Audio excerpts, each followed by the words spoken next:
नमस्कार, आप देख रहे हैं पुलिस वाला वेब न्यूज। मैं हूं आपके साथ हर्षिता। शिवपुरी जिले में विगत कुछ दिनों में जो भी बड़े और चर्चित अपराध घटित हुए, उन सभी की मास्टरमाइंड महिलाएं ही निकली।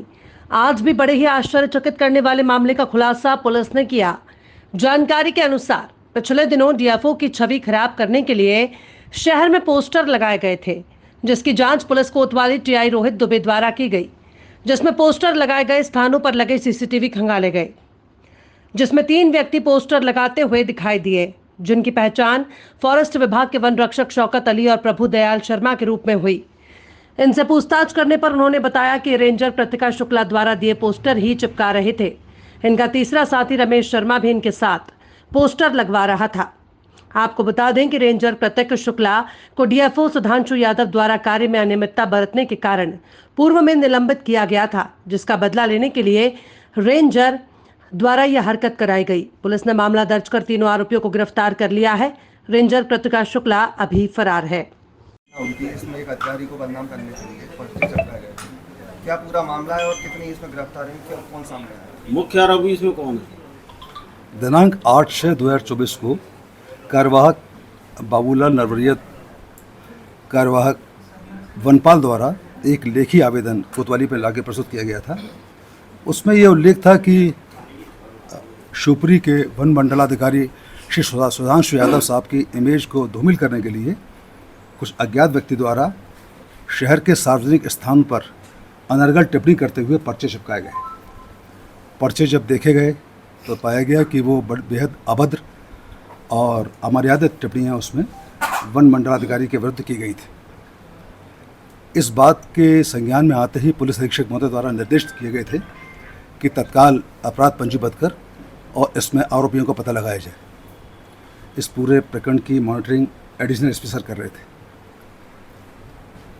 इस रिपोर्ट पर से अपराध कोतवाली में पंजीबद्ध हुआ। 505 सबसेक्शन 2 आईपीसी का अपराध पंजीबद्ध कर विवेचना में लिया गया था। टीआई कोतवाली और उनकी टीम के द्वारा यथाशीघ्र इस अपराध की विवेचना कर और पता लगाया गया कि ये किसके द्वारा अपराध घटित किया गया है, जिसके अंतर्गत शहर में जिन स्थानों पर पर्चे चिपके हुए थे उसके आसपास लगे हुए सीसीटीवी कैमरों के फुटेज लिए गए। सीसीटीवी कैमरे के फुटेज में 3 लोगों के द्वारा ये पर्चे लगाने का स्पष्ट वो लोग दृष्टिगोचर हो रहे थे, जिनकी पहचान कराई गई तो वो वन विभाग के ही कर्मचारी निकले। साक्षियों के द्वारा दिए गए कथन और सीसीटीवी फुटेज शनाख्ती पहचानों के आधार पर 3 आरोपियों को अभी गिरफ्तार किया गया है। उनसे पूछताछ के अंतर्गत एक अन्य आरोपियों का नाम भी स्पष्ट हुआ है और प्रकरण में उन आरोपियों से पूछताछ अभी की जा रही है। शेष जो डिटेल्स हैं उसको भी टीचा बताइए। मुख्य आरोपी पतारसी की गई तो उसमें 2 वन विभाग के वन रक्षक निकले थे। एक शौकत अली हैं, एक प्रभु दयाल शर्मा जी हैं और एक अन्य प्राइवेट व्यक्ति था। और उन्होंने अपने कथनों में उनसे जब पूछताछ की गई है तो उन्होंने बताया है कि उनको इस काम के लिए यहाँ पर पदस्थ रेंजर जो प्रतिका शुक्ला जी हैं उनके द्वारा ये बताया गया था, इस तरीके से पोस्टर चिपकाने के संबंध में बताया गया था। प्रतिका शुक्ला के कहने पे किया है उन्होंने। तो जो उसके संबंध में वन रक्षक जो शौकत अली जी हैं उनके द्वारा कुछ ऑडियो क्लिपिंग जो प्रतिका शुक्ला जी द्वारा उनको फ़ोन कॉल किए गए थे, उनको भी पेन ड्राइव में जब्त कराया गया है और उसको विवेचना में लिया गया है। पेन ड्राइव को शामिल डायरी किया गया है, पुलिस की डायरी में हमने शामिल किया है उसको। और कृतिका शुक्ला जी को भी एक नोटिस भेजा है, इसके संबंध में पूछताछ के लिए उनको थाने पर बुलवाया गया है।